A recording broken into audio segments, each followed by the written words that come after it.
guys, samahan nyo kami ngayon sa aming paglalakbay ngayong araw na to kasama ang aking mahal na Mario. At pupunta kami ngayon doon sa open canal para magmuni-muni kaming dalawa dahil na-stress na talaga kaming dalawa mga guys, at saka para meron na rin din kaming i-upload sa aming YouTube channel. Kaya samahan nyo kami mga guys papunta doon. Nandito na ako at naglalakad-lakad dito, walang katao-tao mga guys.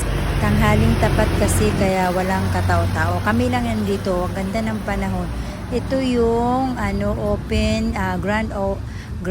open canal mga guys. Ito yun ang linis ng tubig kahit hindi siya malinaw, pero ang linis, wala kang makitang mga basura kasi nga meron kasi ditong mga nagme-maintain talaga na kailangan malinis talaga.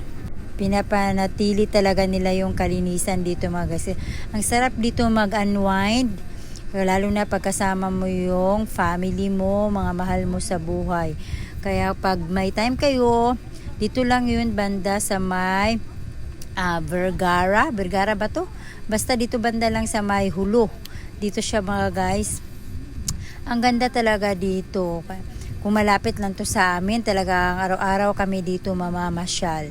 Minsan, kailangan din natin bigyan yung sarili natin na makapagpamasyal man lang din tayo kasama ang ating mahal sa buhay para maibsan man lang din yung mga stress natin sa buhay. Kaya nagpapapasyon-show lang muna ako dito mga guys kasi sinasamantala ko na dahil walang katao-tao, kami lang. Kaya talagang naano ko talaga na sige, videohin mo lang ako, sabi ko sa akin kay Mario, para talagang wala kasing ako lang, kaya kami lang dalawa. Ayan talaga.